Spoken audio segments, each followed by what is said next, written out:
Alright, time for another DraftScience video presentation. So we'll continue with this video explaining photons, the two slits, the electric effect things, the evidence regarding how photons behave, and the fact that the evidence has in it a contradiction.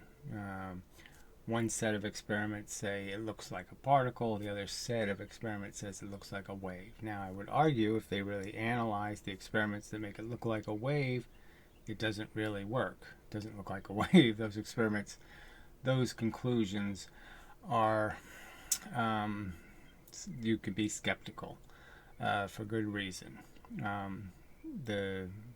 What they claim is the geometry, what they claim is the model, isn't the actual experimental results. The math doesn't predict accurately, and the model that works, the math that works, is very different than the idea of how water functions or how waves traditionally function. It doesn't fit, and that's the truth. Truth also is that it's kind of easy to make waves out of particles. It's really hard to make particles out of waves. Waves do something fundamentally different than what particles can do. Particles can be very small and discrete, and you can add them all up and they can look like a wave, but they're just looking like one. They're not one. Okay, so anyway, leave us continue and such. The wave theory with the existence of light particles could be visualized. Physicists at the time were only half joking when they complained about having to teach wave theory of light on Mondays, Wednesdays, and Fridays, and the particle theory on Tuesdays, Thursdays, and Saturdays. And so they're still doing it, essentially, and they're just saying it's okay. That makes good sense. It makes good sense to point out the overt contradiction and then just ignore it. That's good science. Ignore contradictions. They're not a problem. What was needed was a new, unified vision of atomic physics, one capable of connecting the particle and wave pictures. And they don't have that. So again, she's just talking completely out of some other orifice. It sounds like his mouth, but it really isn't. No chance. They don't have any model that makes it make sense, because they're totally relying on a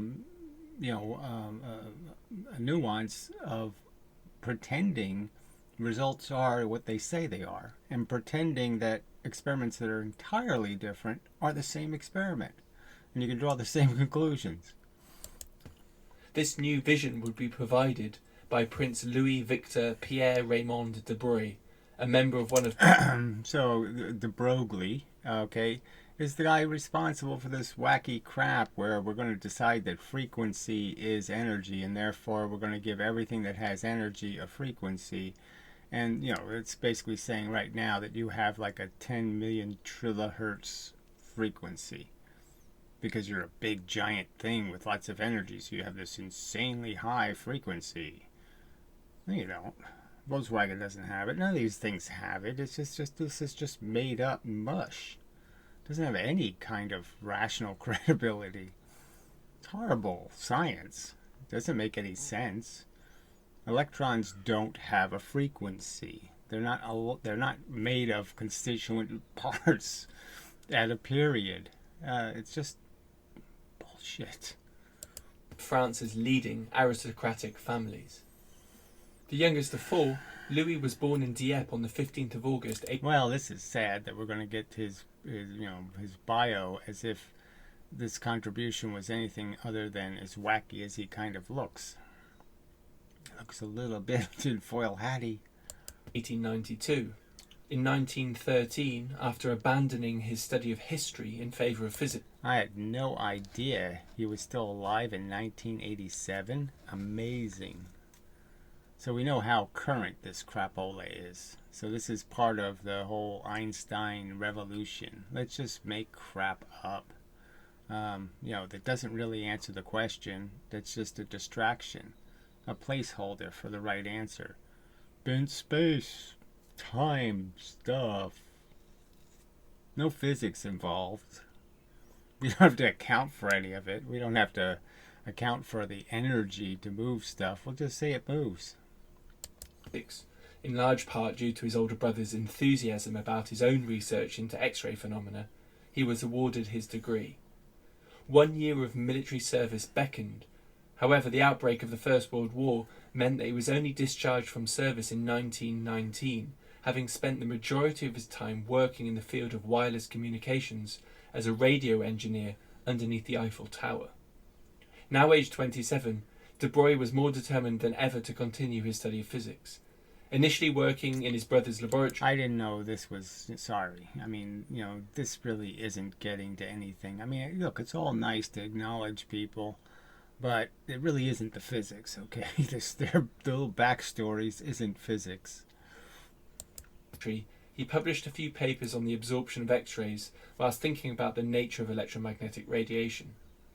Both he and his brother accepted that both the wave and particle theories of light were in some sense correct. Well, again, they obviously are in some sense completely contradictions of each other, and therefore there's no point in saying, well, in some sense they're correct. They're obviously something's wrong. They're either both stupid, wrong, or one of them's right and one of them's wrong. But this, oh yeah, it's both things thing is just too stupid. Since neither on its own could explain both diffraction and interference, and also the photoelectric effect. When de Broglie started to seriously ponder the dual properties of light, two things struck him. Firstly, the light quantum theory cannot be regarded as satisfactory, since it defines the energy of a light particle by the relationship E equals hf, which contains a frequency f. Now, yes, that's obviously the frequency f is really nothing to do with the energy of something beyond the fact that obviously if I can shoot bullets more rapidly, there's more bullets in the space and more bullets hitting the target per unit of time. That's obviously more energy, but it doesn't make the fundamental quanta more energetic. Purely corpuscular theory does not contain any element permitting to the definition of a frequency. So again, of course it does. So obviously you can have quanta at a frequency. Yes, the quanta itself doesn't have a frequency. Of course it doesn't. It comes in a package of frequency. So again, this is just as simple. They're saying it's impossible to imagine a periodic waves hitting the shore. Only one wave could hit the shore at a time.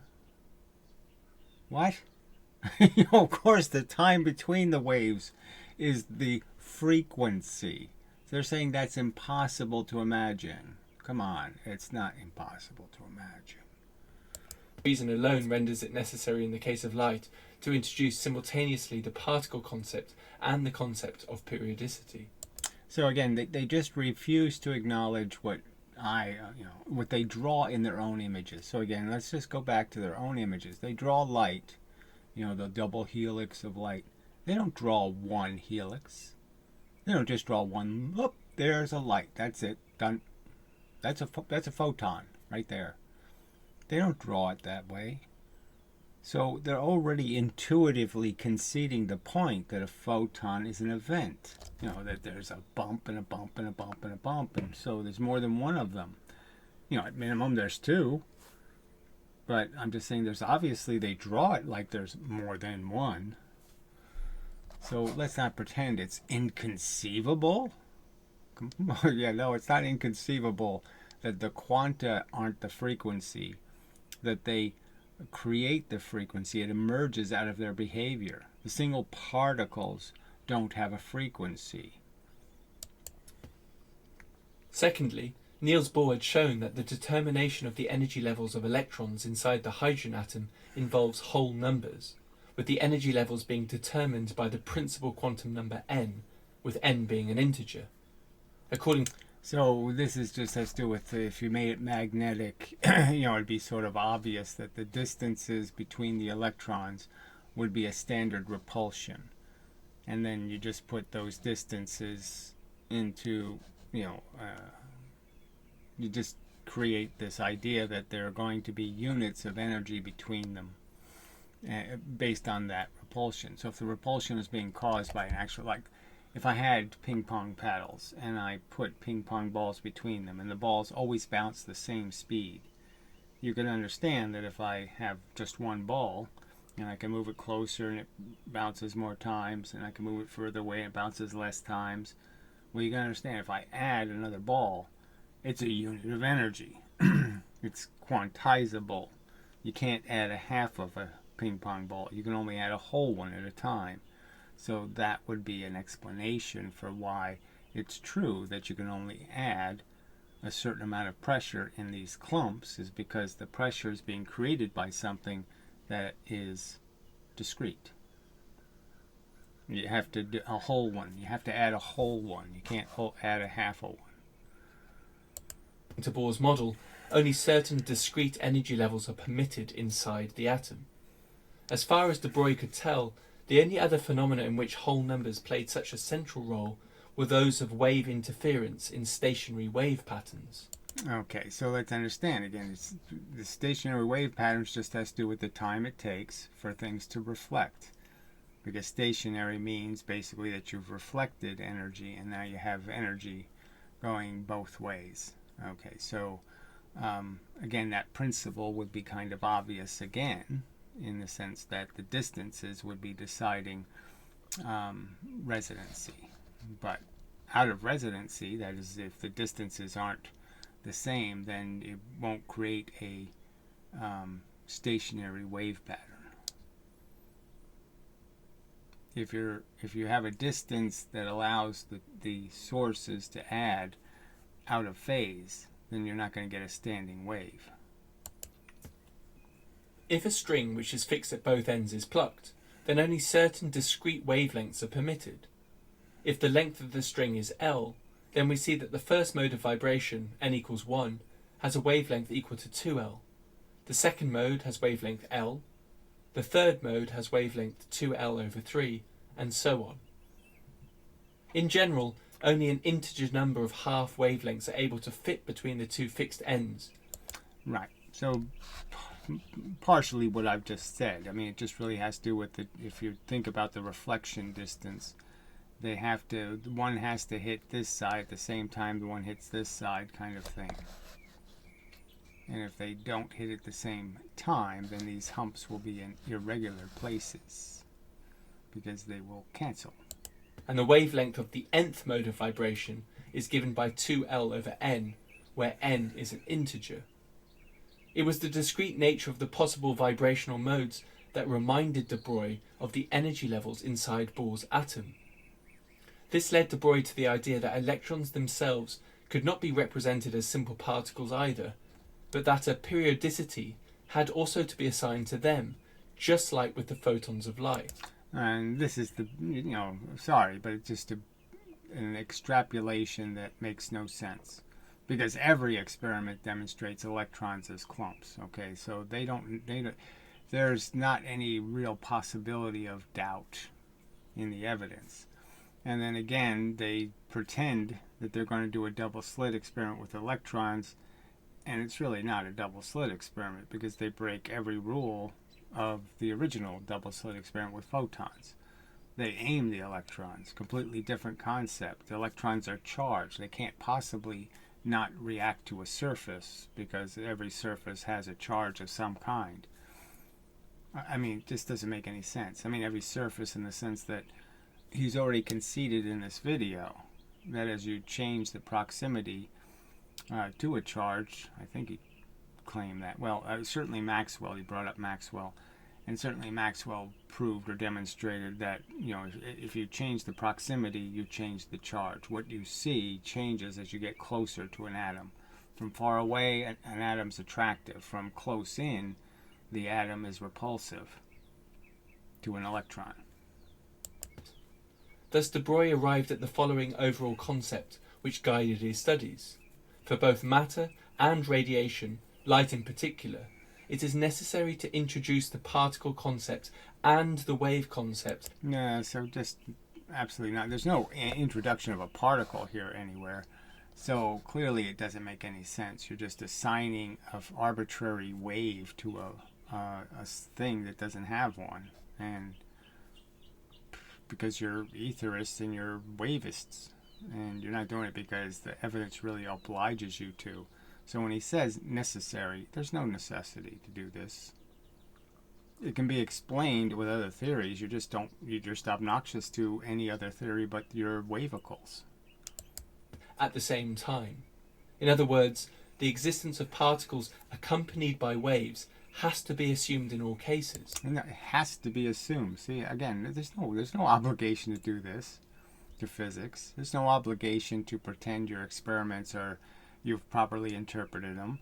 And clearly, again, the Young's math was wrong 200 years ago. So in 200 years, they're still talking this crap, and it's crap. I'm sorry, it's absolute crap. So you can sit there and tell me, well, they're so smart, and they're this, and they're that, and they're all this stuff. It's absolute crap. No one will ever demonstrate how it's accurate math, because I already know what the accurate math is, and that's the four-source math in the double-slit experiment. There aren't two waves. There are four sources, and they're the surfaces. And what happens at surfaces? Well, it's covered with electrons. Well, what happens to the photon? I guess it's hitting the electrons. Duh. Shit. I mean, this is so bad. This physics is horrible. This is such bad science. It's necessary. No, it isn't necessary. Liar. I mean, shit. De Broglie had dared to ask the question, if light waves can behave like particles, can particles such as electrons behave like waves? Well, they can only do it as group behavior, so that's how photons are behaving like waves. A little tiny, so little. Again, they're not behaving like waves, like they're interfering or canceling each other or any of that crap, because forces don't interact with forces, and light is a force. What's happening is the interaction happens at the surface, in the sense that the stuff is either arrives in phase or it doesn't arrive in phase. If it's out of phase, then it's not a photon. De Broglie's answer to his own question was an unequivocal yes. De Broglie's start point was Einstein's 1905 paper on the photoelectric. So this is the mess that they make. One mess maker makes everybody else into a mess maker. Not that Einstein's paper on the photoelectric effect was horrible, but again, the not conceding that the way we are detecting photons is through a process. Okay, so all of the digital ways we do it are electric.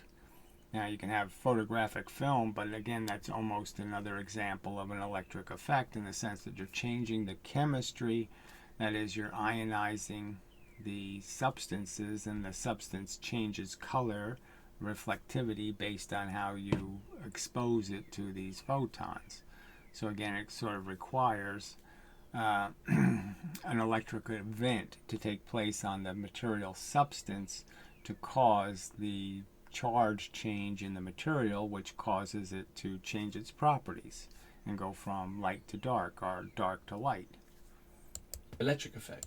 So you're detecting photons with something that requires a clump of energy, an event to take place that triggers an event.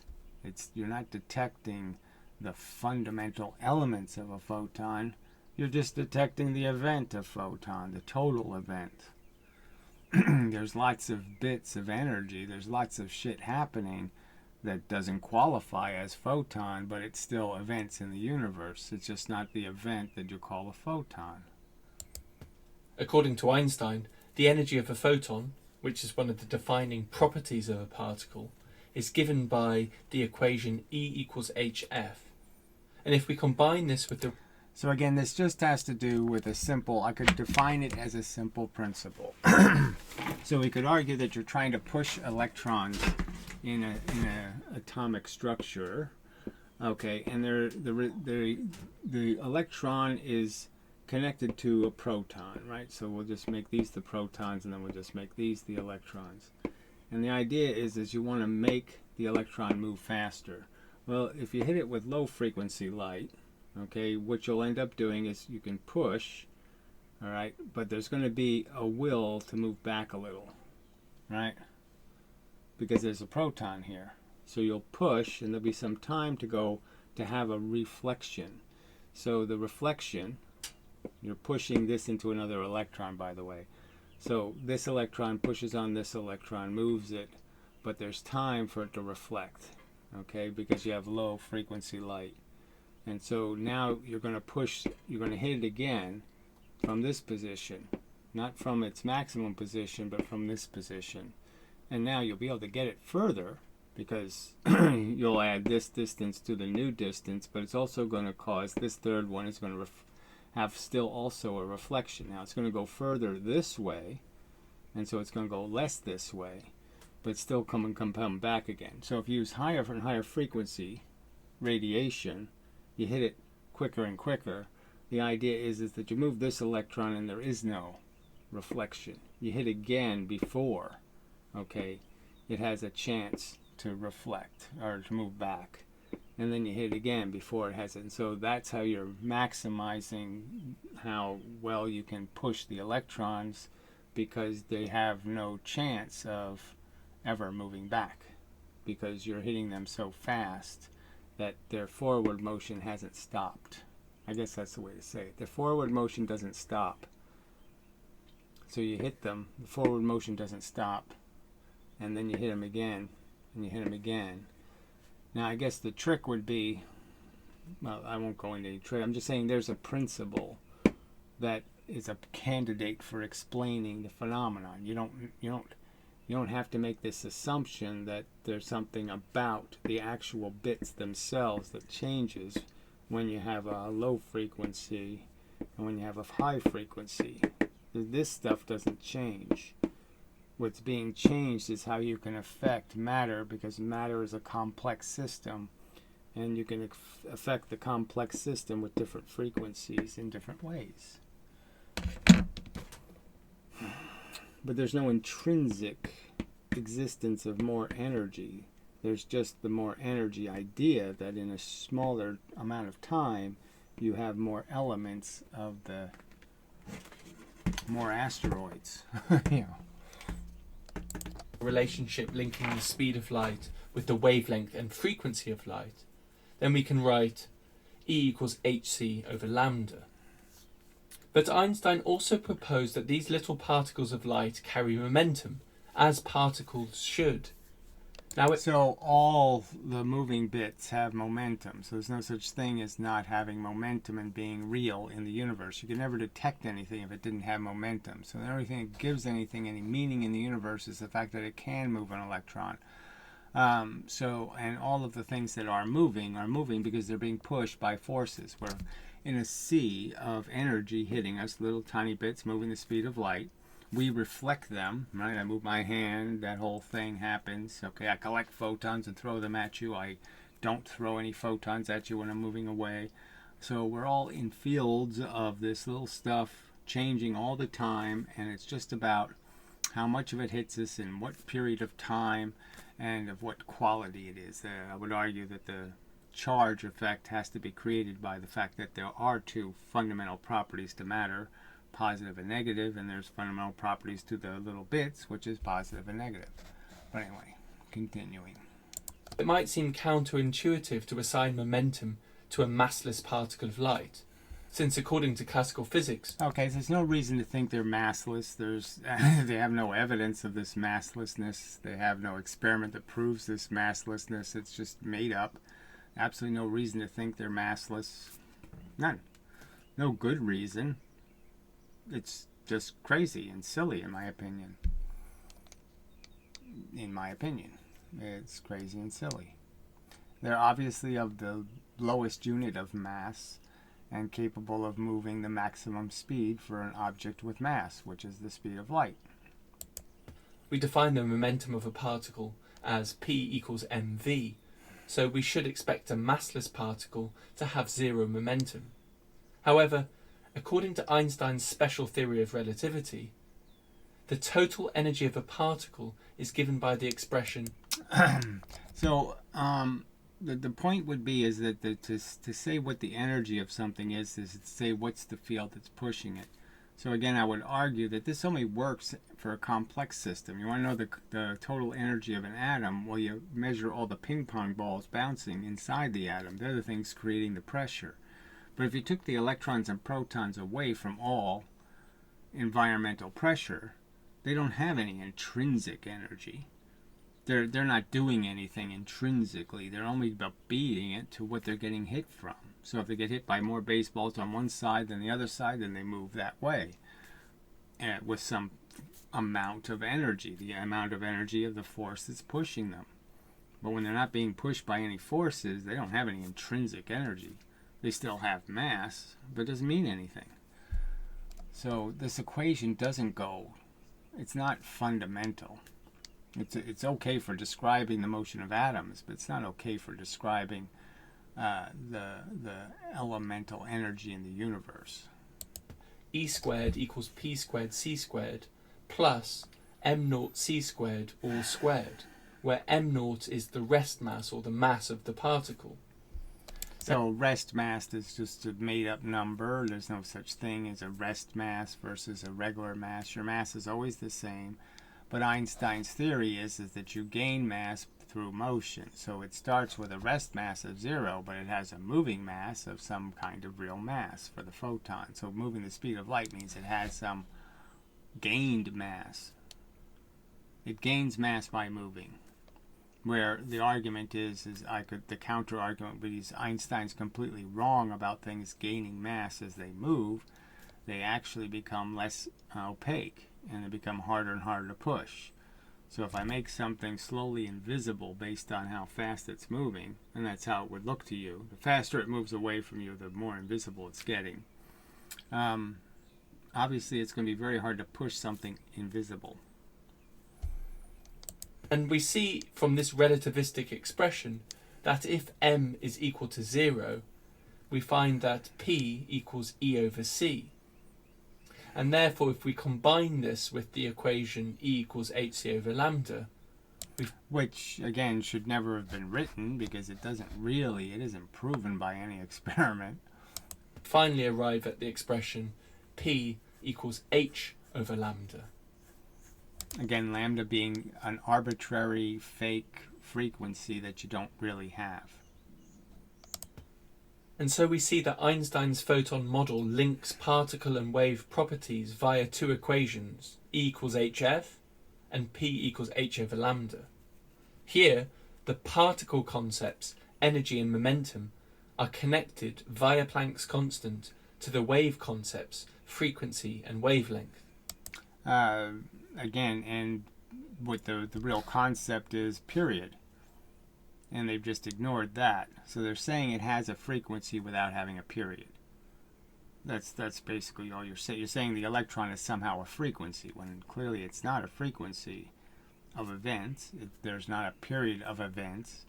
The electron doesn't arrive and go bang, bang, bang, bang, bang, bang, bang. It doesn't create a frequency. It doesn't do any of these things. So it's just not good science.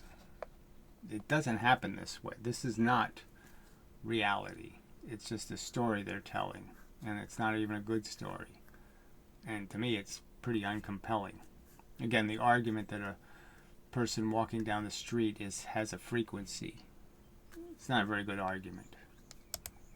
Now, what de Broglie did was simply assume that these two relationships hold for all matter particles, including electrons. De Broglie proposed that for a matter particle with momentum p, you can associate a plane wave of wavelength lambda equals h over p. This equation... Again, so you can just arbitrarily give, like a bullet. A bullet's flying through space. They're saying it's not going a velocity. It's not a thing with a velocity. It's a frequency. It's a vibration of some kind. Bullshit. Predicts the de Broglie wavelength of a matter wave associated with the motion of a material particle with momentum p. Although there was no experimental evidence... There you go. There you go. Although there's no experimental evidence and this is all just extrapolation and, fun imaginary toy thing, this isn't good science. It's crap. At the time to support de Broglie's hypothesis. he was encouraged by the fact that he was able to provide an explanation for Bohr's model of the atom using the matter wave. And again, we know that Bohr's model, the part where the electrons are swirling around and all that crap, might very well be absolute garbage. Now, the idea that there's energy levels, that is, that the electron is in positions that are controlled, I would argue, magnetically, and that there's only certain places that you can exist in that geometry. So if I actually made a magnetic model, a bunch of north poles, so the atoms, so the electrons all repelled each other and they are attracted to the proton, I can make it in a theoretical space because I won't have the nuance of gravity and all these other things to break it. And you could make that arrangement and it would be rather permanent, where the electrons were on the outside, the proton was on the inside. So the electron can't get any closer. This electron, on the periphery, the electron can't get any closer because it has to get closer to two other electrons to get closer to the proton. So the force repelling the electrons is balanced by the force attracting the electron to the proton. And you could create such a model. And that model will tell you that, yes, if I'm going to move any of that geometry or change it, I have to change it rather radically. I have to move the magnet to a specific location for it to become stable again. Everything in between is unstable. Hypothesis. Recall that in 1913, in order to stabilize the atom and prevent electrons from spiraling into the nucleus. So again, spiraling into the nucleus because you have them flying around like satellites, and there's no reason to have them do any of that stuff. It doesn't make any sense chemically. So again, I'm just saying they're proposing something that's pretty unintuitive. Where the hell's my eraser? I don't know. I'm always losing things lately. Alright, we'll take a little pause. Alright, I'm back. Eraser was inside the computer. Still haven't opened. Anyway, it's kind of funny.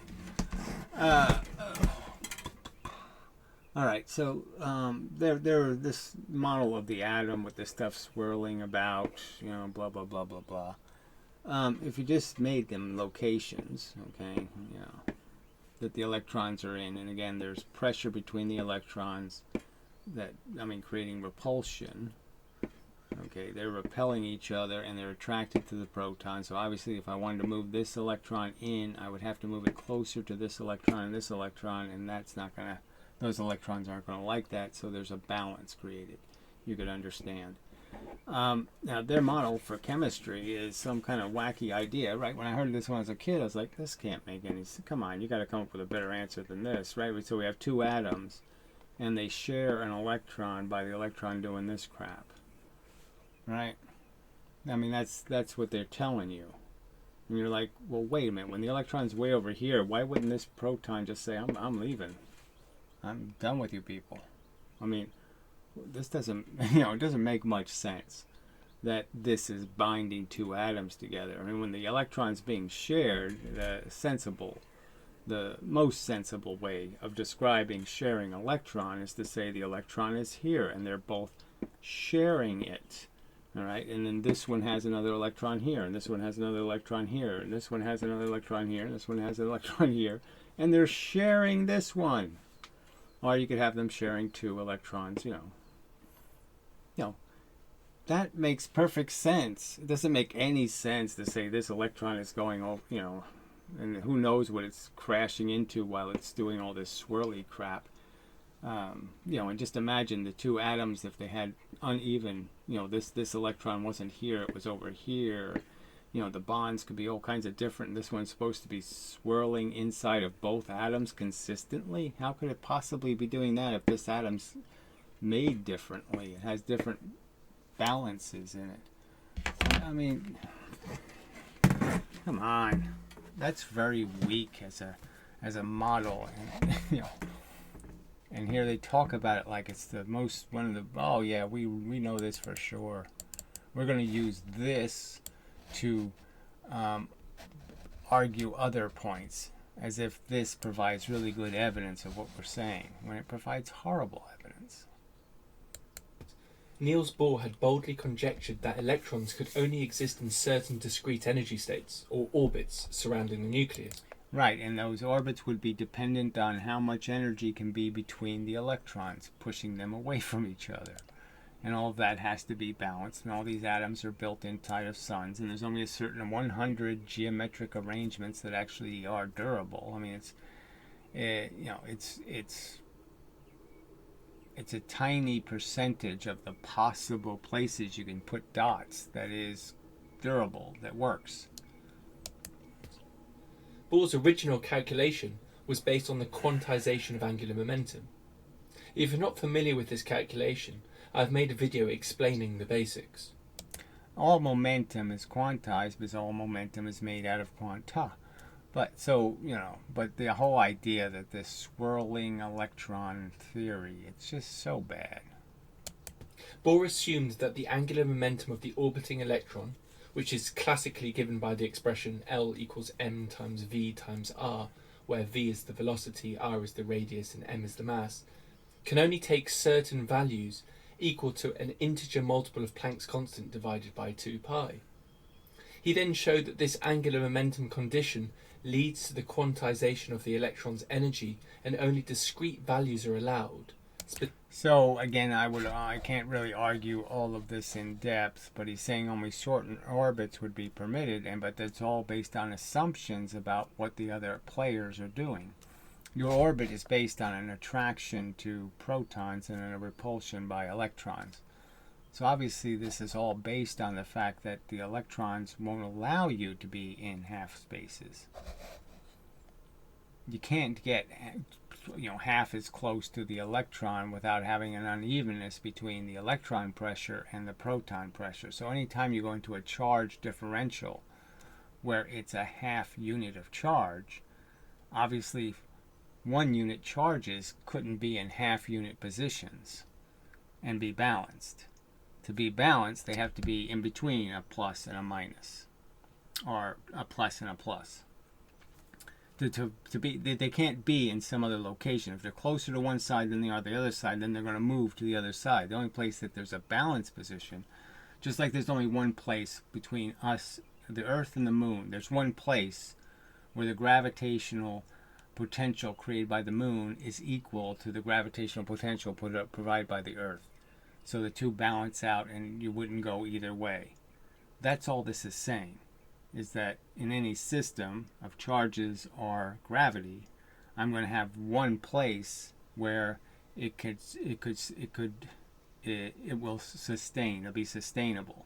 And all the other places won't be sustainable. I won't be able to keep whatever I put there. It'll move. It won't stay where I put it. It can't stay. So if I get closer to the Moon, I crash into the Moon. I get closer to the Earth, I crash into the Earth.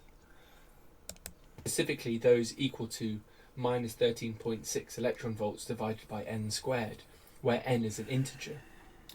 And recall that it was this integer restriction that reminded de Broglie of the stationary wave patterns created by the interference of progressive. So you can understand that this is just basically saying the charges are standard of the electron.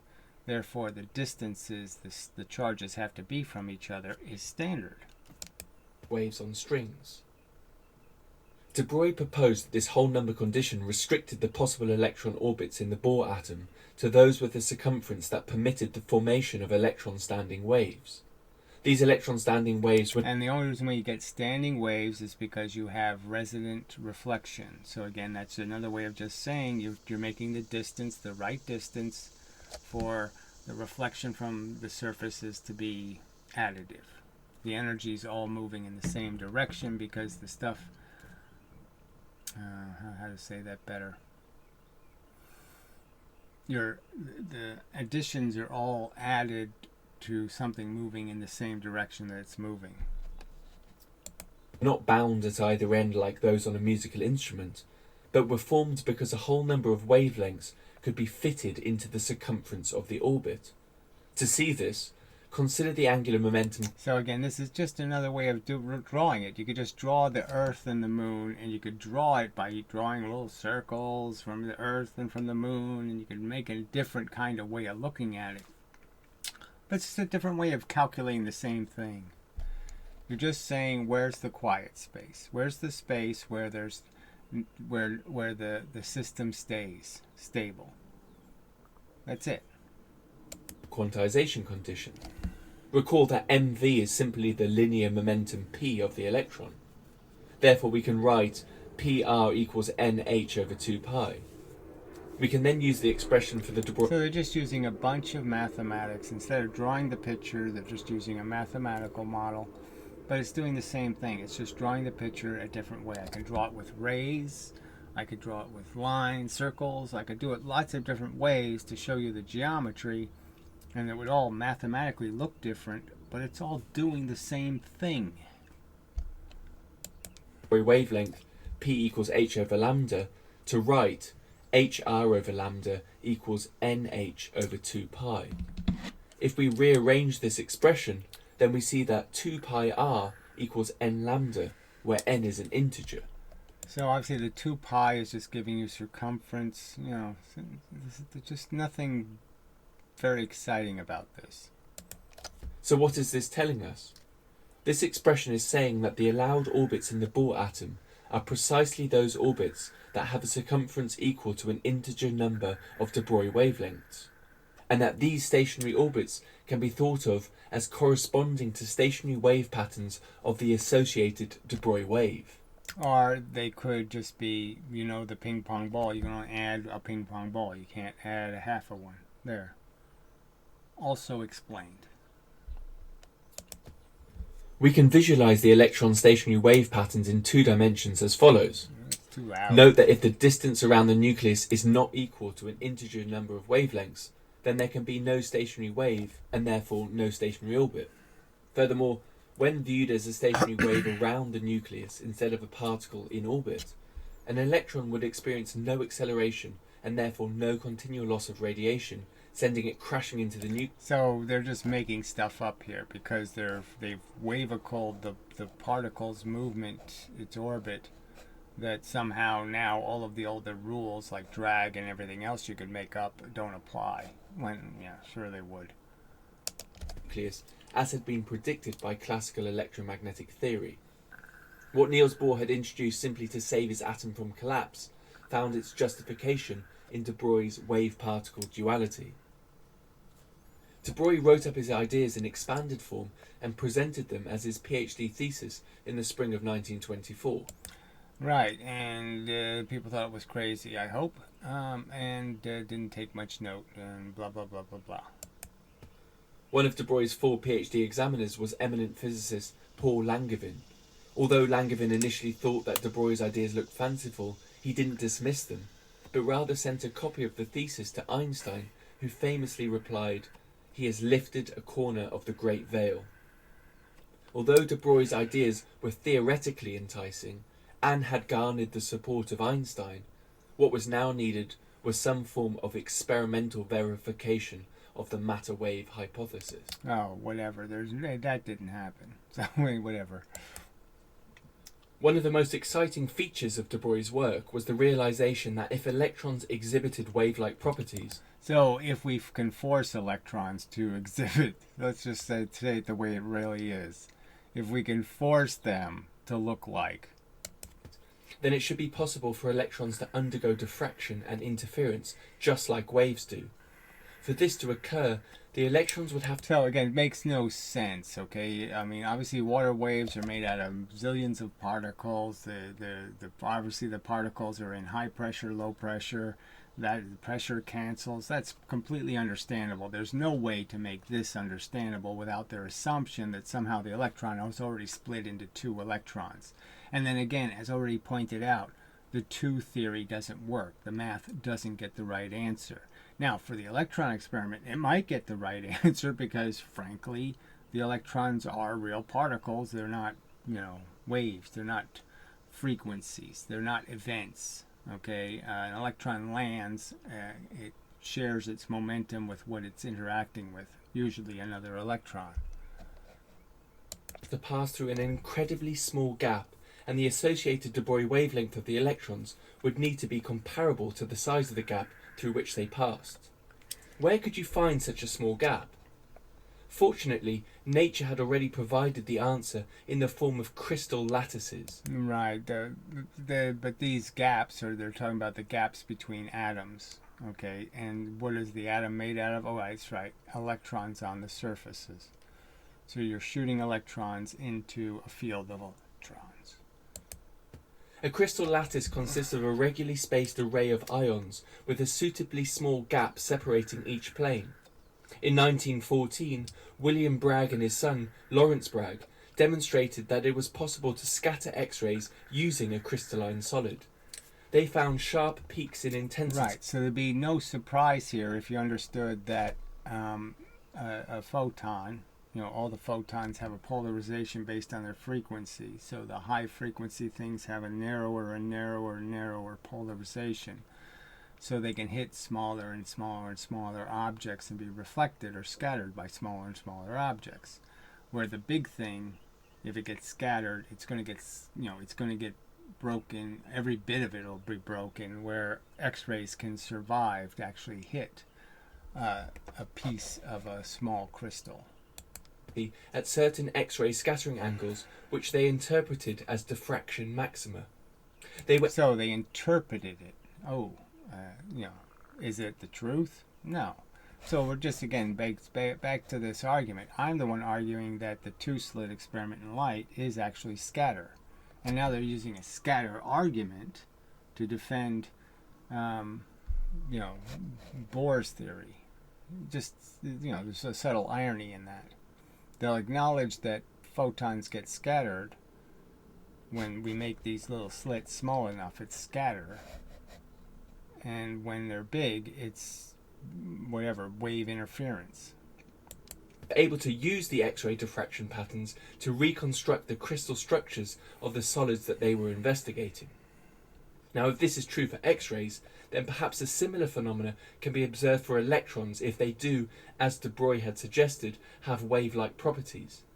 The atoms of this solid act as a three-dimensional array of diffracting centers for the electron matter waves, meaning that much like the electron matter waves. I mean, again, what is that matter wave? With X-ray diffraction, electrons should be scattered in certain characteristic directions. And totally predictable if you don't believe an electron is a matter wave. If you believe an electron is a discrete bit and it's electrically charged and you're shooting it at charged surfaces, then you know it's going to be scattered. It's going to be changed in its trajectory by very geometric rules. This idea was confirmed in a series of experiments conducted by Clinton Davison and Lester Germer in the United States between 1923 and 1927.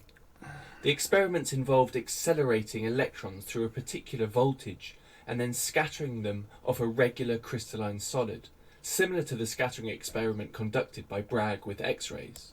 And then you find that there's specific angles that the electrons scatter at, dependent on what you shoot them into. And this is the whole thing where they really found the effect by accident because they were doing something else and they, their nickel got dirty, and then I can't remember, something in the cleaning process then gave them, this idea. The detector is set at a particular angle, theta, and readings of the intensity of the scattered beam are taken at various values of the accelerating potential. The accelerating potential... Again, all this is telling you is that the atoms have a geometry, and that you're going to have an expectation that if I hit the point, if I hit the point of this, like say the atoms have a geometry, and I hit this surface, I'm going to get a different reaction than if I hit the bottom, right? If I hit the peak and the bottom are going to create different reflections. And that's all it's really telling you is that, you shoot electrons at the surface, and depending on where you hit the surface, where you hit the slope or where you hit the lump or how you hit it, you'll get a different reaction. And the real thing is whether you hit the first surface or the second surface or the third surface is what's really going to tell you what angle the returning electron, the reflecting electron is going to be from. You're just getting an electron back. You're not necessarily getting the electron you shot.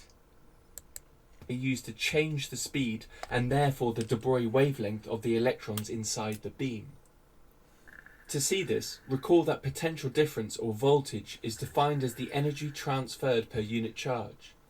Therefore, the energy transferred to a single electron passing through a potential difference V is given by E equals EV, where little e is the charge of the electron, 1.6 times 10 to the minus 19 coulombs.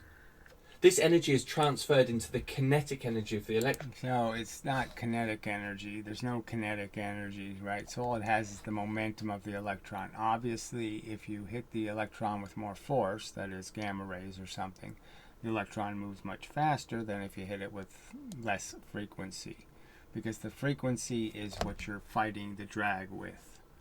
The more often the more energy you hit it with this way, the more energy it has to overcome the energy it's plowing into. But that's all there is. And this is just, again, this whole kinetic energy theory is absolute crap. So this is just made up energy. And so we can write EV equals half mv squared.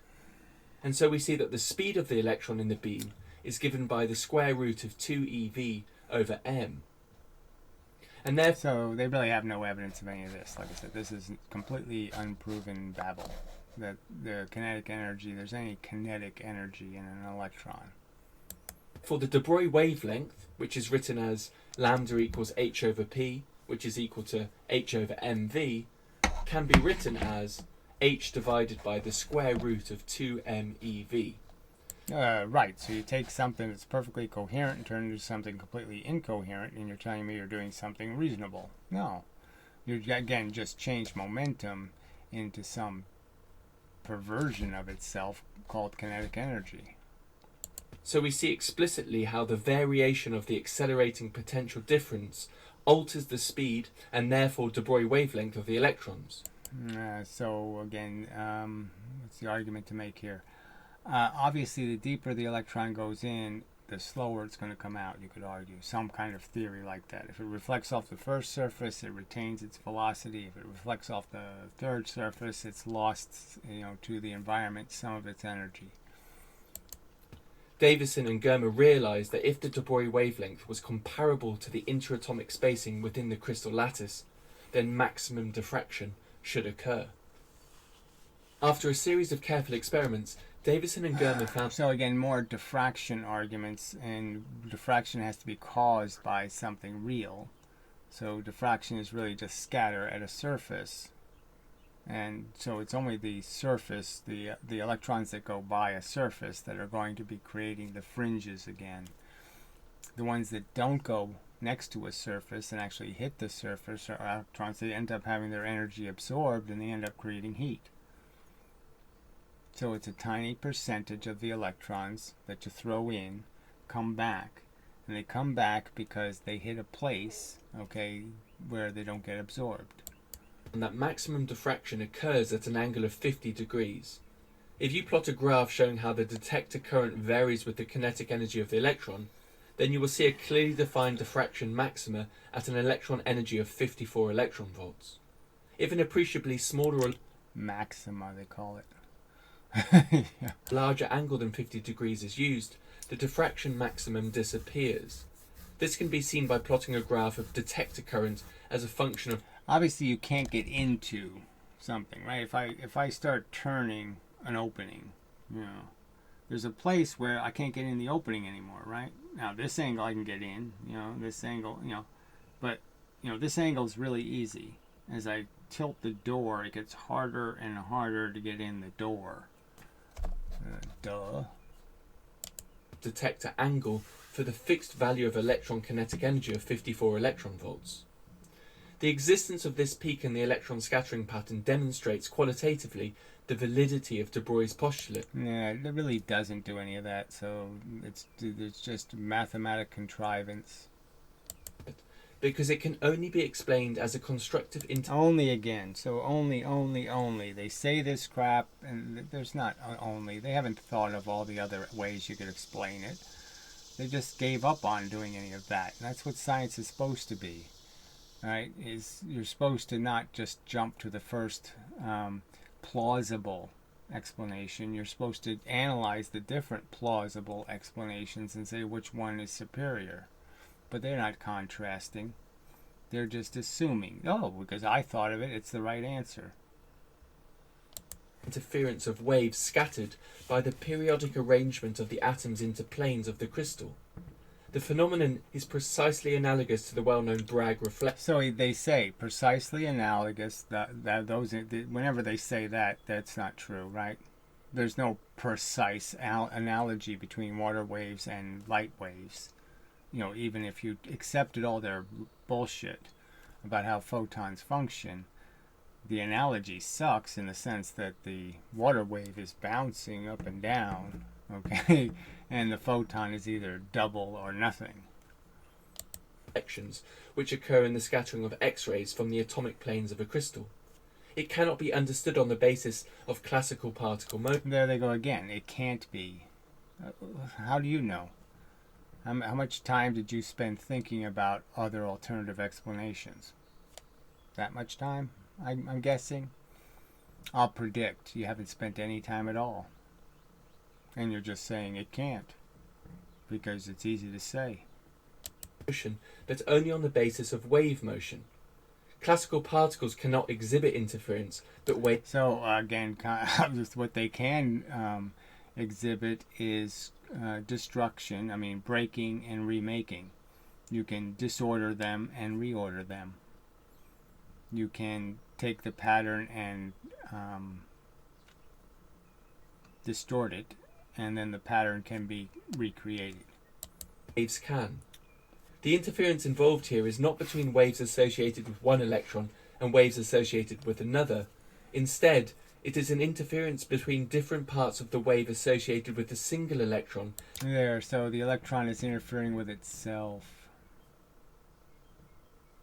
Yeah. Fuck. That have been scattered from various regions of the crystal. This can be demonstrated by using an electron beam of such low intensity that the electrons go through the apparatus one at a time. Okay, so more talk about your single anything. Talk, it's just talk. And by showing that the pattern of the scattered electrons remains the same. The strong diffracted beam at theta equals 50 degrees and 54 electron volts arises from the wave-like scattering from the family of atomic planes, which can be seen in the diagram. Right, so the difference is that different intensities go different depths and all of this crap. But again, none of this says you have to believe in any of this, the fact that the electron has some property besides just being charged and having a momentum vector. And that's all the electron has, and it's hitting atoms in different locations. It's hitting a surface that's changing. The electron doesn't change. The surface causes the effect. The techniques of X-ray diffraction had already been used to show that these atomic planes had a separation of roughly 9.1 times 10 to the minus 11 meters. Furthermore, as we have already seen, Davison and Germer's experiment had shown that the scattering angle corresponding to maximum diffraction was at 50 degrees, and therefore the angle phi, known as the Bragg angle, was 65 degrees. If we So this is more stuff where there's obviously these relationships exist with photons.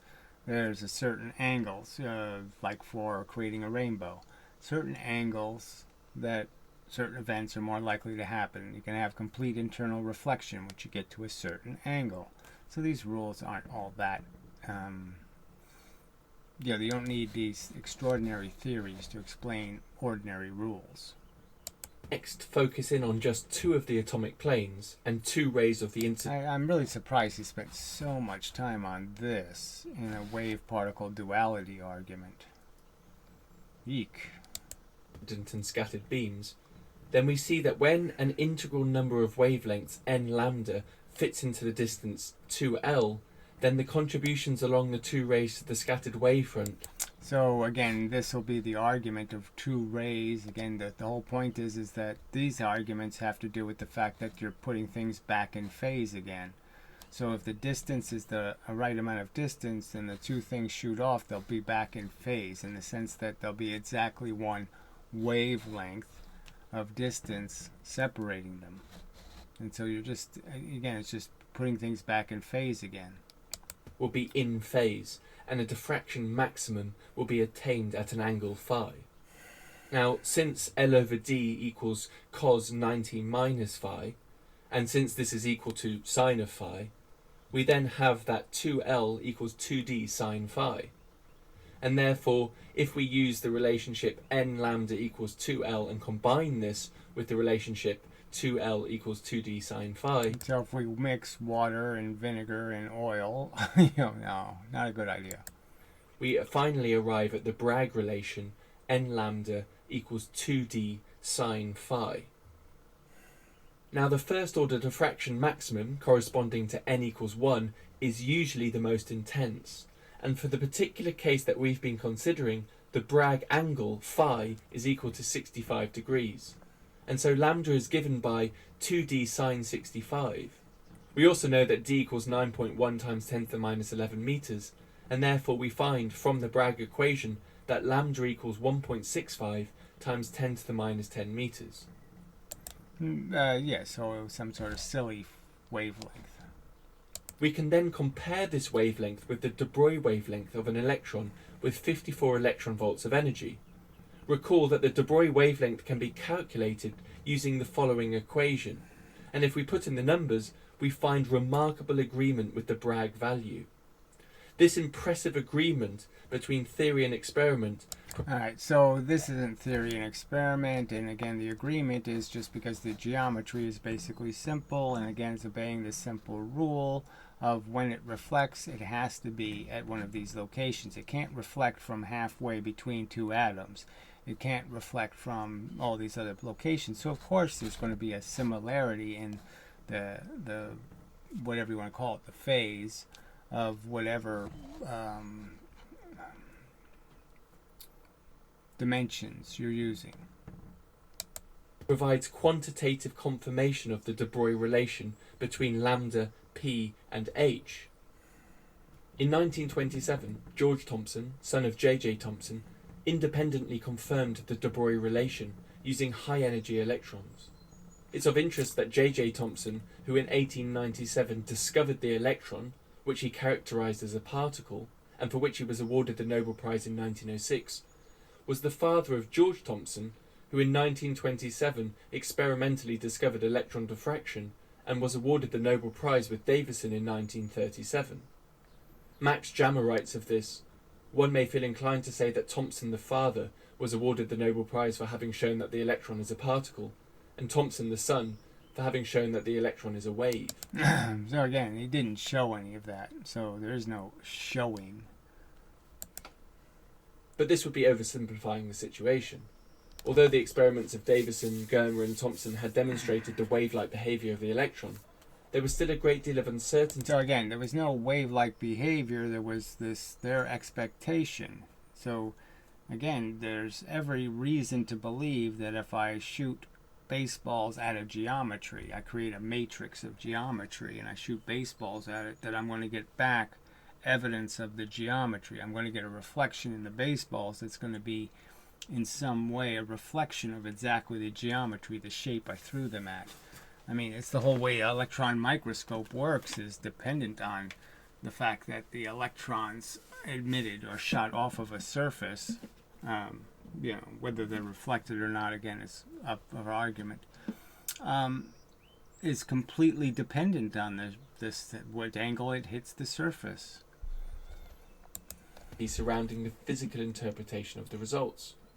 What does it mean to say that the electron behaves like a wave? Does this mean that the electron is a wave? And when we assign a de Broglie wavelength to a material particle, what does this wavelength represent? Does it represent the length of a real wave, or is it something more abstract? To answer this question, we will return to one of the most famous... Yeah, so this is just what your group has decided to do to these words. Do these words mean anything, or do they mean nothing? Experiments in physics, the double slit experiment. We will begin by considering a classical physics setup, in which we imagine firing a stream of indestructible tennis balls at an indestructible sheet of metal, which contains two... So after all that convoluted complex mathematical abstraction, he's going to go back to the two slit and do it in the most imbecilic, moronic manner you can possibly do it in. I mean, getting it all wrong. I mean, the physics is terrible. It has nothing to do with reality and understanding the reality. So let's understand these baseballs he's shooting at these bizarre angles has nothing to do with the experiment. The experiment is shooting straight things through the slits. That's the whole way it's designed. So none of this angular crap actually happens. You either send one of the baseballs near a surface or you don't go near a surface. And the surface of this slit thing is tiny, tiny, tiny place. And so you're hitting a target where this is 1 millimeter, and on the target it's still just 1 millimeter of distance. And the only baseballs you're going to see in the fringes are the baseballs that actually do hit the surface and go at some extraordinary angle. And the fringes are made, those are the only baseballs getting to the fringes. You have to go by a surface to become a fringe baseball. You can't be a fringe baseball and have gone through the middle of the surface, the slit. I mean, it's just so bad. Two parallel slits. On the other side of the parallel slits is a detector consisting of a bucket that can be moved along an axis. This is the hard way of collecting, right? So you can just put a piece of photographic plate and you can see the image and you don't have to do all this bucket catching crap. But the bucket's just designed to tell you how many are hitting at one particular location. Imagine that in a certain amount of time, on average, 1,000 tennis balls are fired towards the two slits. Next, consider moving the detector along the x-axis and for each location counting how many balls are collected in the bucket during the set amount of time. In other words, count how many of the 1,000 balls fired end up in the bucket at each. Right, and so this drawing is so bad. First you have these bad angles here, and then you have this bad angular idea that somehow these things, there's a whole bunch of stuff going in like this. When no, there's absolutely nothing because it's 1 millimeter, and it's only 1 millimeter at the target. And so it's a tiny little space, okay, of potential baseball. But obviously all the baseballs that go straight through the slit without being deflected would end up in that 1 millimeter. That's the idea. Now, as a practical matter, lasers do diverge a little bit, so that 1 millimeter becomes a little bit bigger because of the spread of the light. But the fact is that's what the center is made out of. It's the ones that go straight through end up right in that 1 millimeter space. And everything else has to be created by a baseball that hits a surface. X location. You can see that counting the number of balls at each location will tell you the probability of finding a ball at a particular location in a certain period of time. The probability can be calculated, so all we have to do is measure the distances here and we can know exactly where the bars are going to be. So we don't need to do any of this probability crap. We could repeat this experiment very many times and plot the probability distribution. It is clear that we would expect the probability distribution to peak around the two slits. So again, a terrible drawing, just absolutely awful. That's not going to create two big little humps. None of that crap happens. The two patterns are less than a millimeter different. So one creates this pattern and the other slit creates this pattern. They're right on top of each other. You couldn't tell them apart. They're so close to each other. And indeed, this is bullshit. Just absolute bullshit. Doesn't happen. Okay, there's no separation between them. Again, the slits are less than a millimeter apart. At the target, it's less than a millimeter. You're not going to see less than a millimeter. Oh yeah, there's two bright spots, less than a millimeter. No, you're not going to see anything like that. Not possible. Complete nonsense. What we find. Next, let us It's not what they find, so again, more bullshit. consider a similar experiment, only this time we will send water waves towards the two slits rather than tennis balls. And again, what are they doing? They're sending two waves. Now, again, I can just keep arguing. The real fact is there has to be 4 waves, and they have to be in this preposterous locations right on the surfaces. And so you have to somehow have a break in the wave right in the middle of the slit.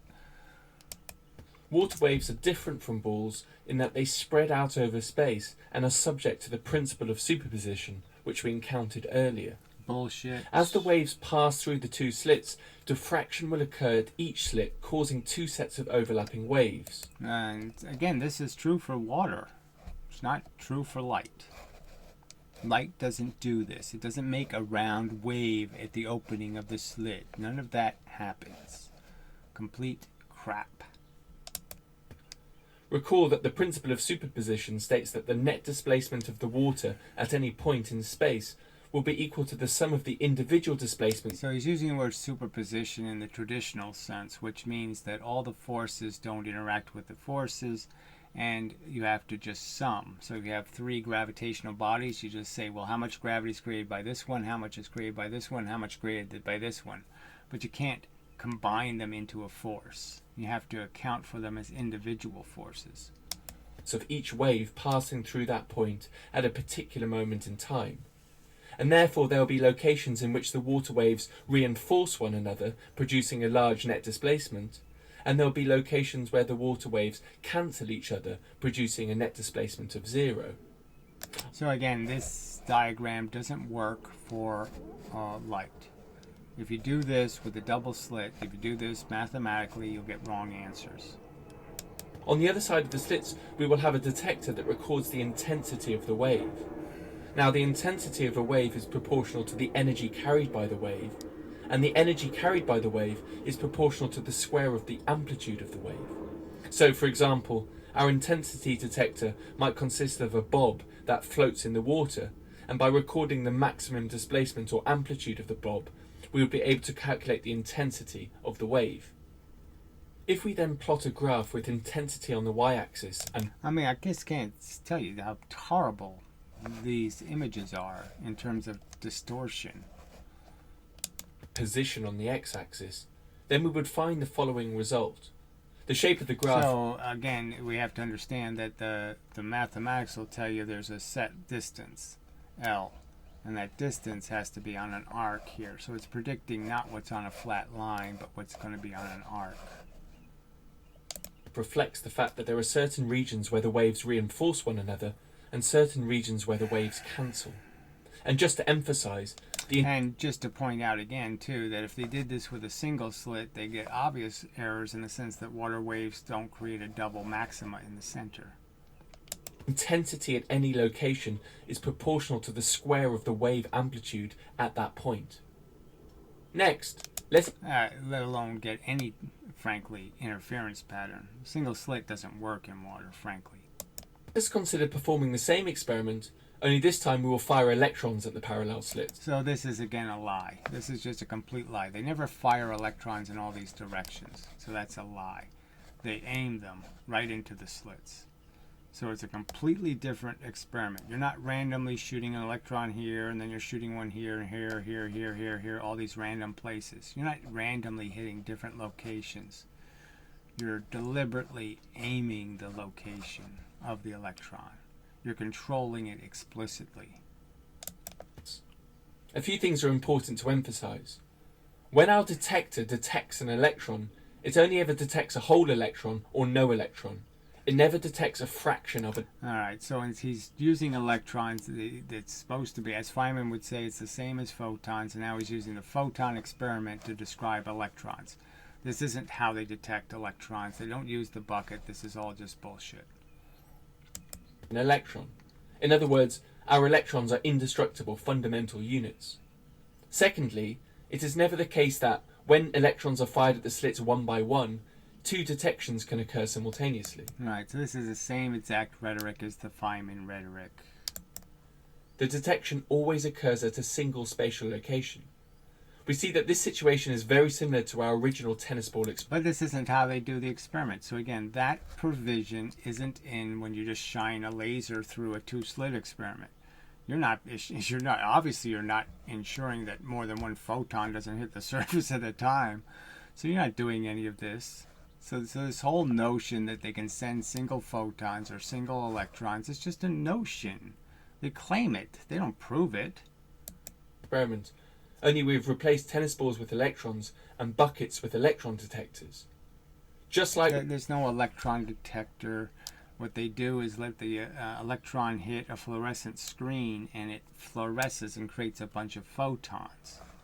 That's how they detect the electron. It's by creating a bunch of photons. With the tennis ball example, we can calculate the probability that an electron will end up at a certain x location in a given amount of time. What results do we expect? Surely it's the same as for... So electrons don't create the double pattern, okay? So there's not two patterns. It's a completely different experiment. Again, to describe the experiments as if they're the same experiment conducted in the same way is just lying. Fuck, it's just lying. Because they don't really have that much in common. Even the whole idea of making a neutral slit, I mean, just the whole idea, we already know that the closer you bring an electron to an atom, the more repulsive it is. And the further away from the atom, the less repulsive. So you already know these certain the more attracted it is. So it's attracted when it's far away from atoms. It's repulsed when it's close to the atom. So you already know the rules for an electron's behavior is completely different. The tennis balls, right? We should expect two peaks corresponding to the two slits. So again, they're doing this stupid two-peak crap. Where do you get the two peaks from? This distance for electrons is like, this is like 1/millionth of a hair of distance, okay? And that's what it is at the target, 1/millionth of a hair. So somehow in 1/millionth of a hair, you're going to see these two lumps? No chance you're going to see those two lumps. That's just bullshit. Well, this is not what we get when we perform the experiment. When we actually perform this experiment with electrons, we find the following remarkable result. Remarkable. We see clearly that there are alternating regions where the electron... So again, let's understand, Newton did it 350 years ago, or whatever it was, even more than that now, right? A ton of years ago. Not remarkable. ...can and can't be detected, similar to the light and dark fringes observed by Thomas Young all those years ago. So again, more crap about how this is similar. So this isn't the real traditional double slit pattern. There's no two patterns here. It's fundamentally different. And I'm arguing, it's caused by a completely different experiment, because guess what? Electrons behave completely different when you put them through a slit, because they're charged and the matter is charged. Photons aren't charged. They don't move they don't bend in open space. Electrons do. All I have to do is put a magnet somewhere. I just put regular matter somewhere and I'm going to bend an electron. A photon has to hit matter to be bent. A photon has to be scattered to be bent. If we plot the corresponding probability curve, then we find that the probability distribution corresponding to electron location is the same as the intensity distribution of a wave. And this is the deep link that we've been looking for. So just more bullshit. On-off is obviously always going to be proportional to a wave, in terms of wave interference. It's always going to be proportional because it's an on-off pattern. Between so-called wave and particle pictures of reality. The wave we associate with an electron tells us something about the probability of finding the electron at a particular location in space at a particular moment in time. So again, just more crap about doing anything called a prediction when you've completely contrived the experiment to produce the result. Now, since we know that the intensity of a wave is proportional to the square of the wave amplitude, we see that the probability of finding an electron at a particular location must be equal to the square of a wave amplitude. According to quantum mechanics, the probability of finding a... The fact is, we know the probability is just going to be based on the distances, and so that's all that's going to decide this equation is what's the idea of how frequently can you shoot an electron where it goes through a position where it's bent a lot because it's far enough away from the atom not to be repelled, right?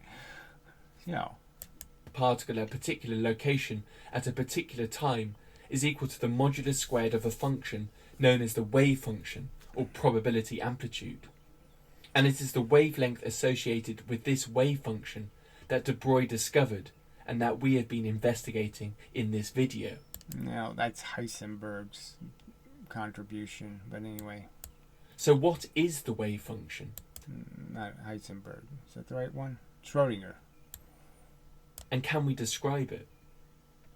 The detailed answer to this question would signal the dawn of a new era in physics. So again, let's understand Schrodinger, who's the inventor of that formula, would clearly tell you effects are created by causes.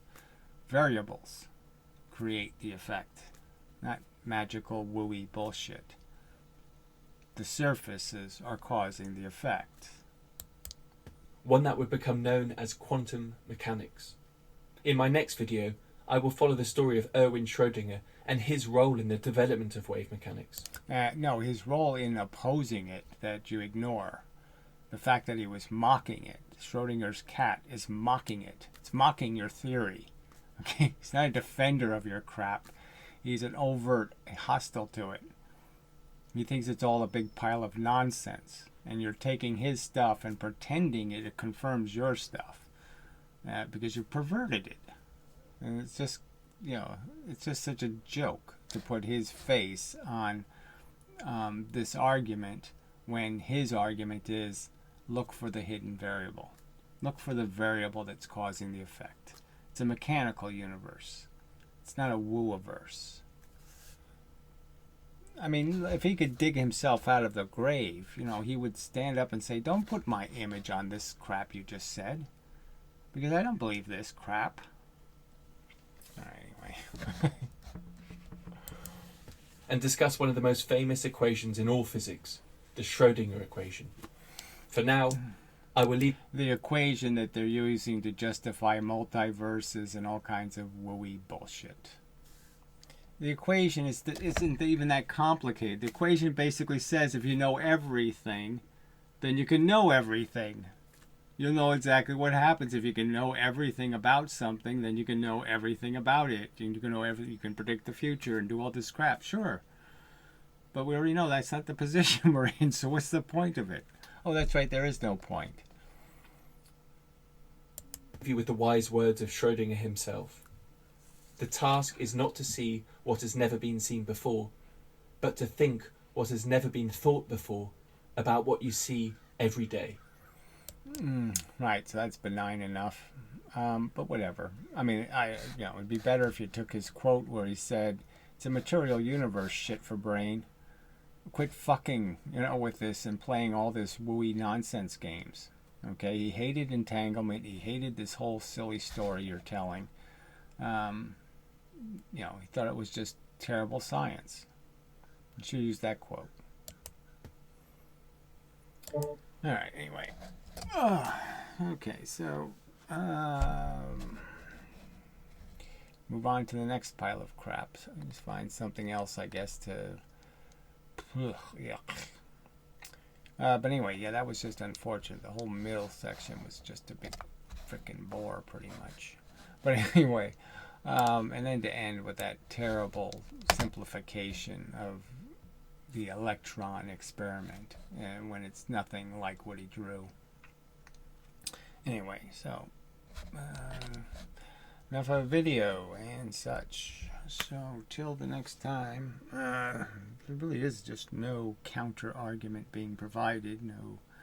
Nobody linking to the video that has the truth and has the evidence well presented and proves that there's two waves in the double slit experiment. Show me that evidence.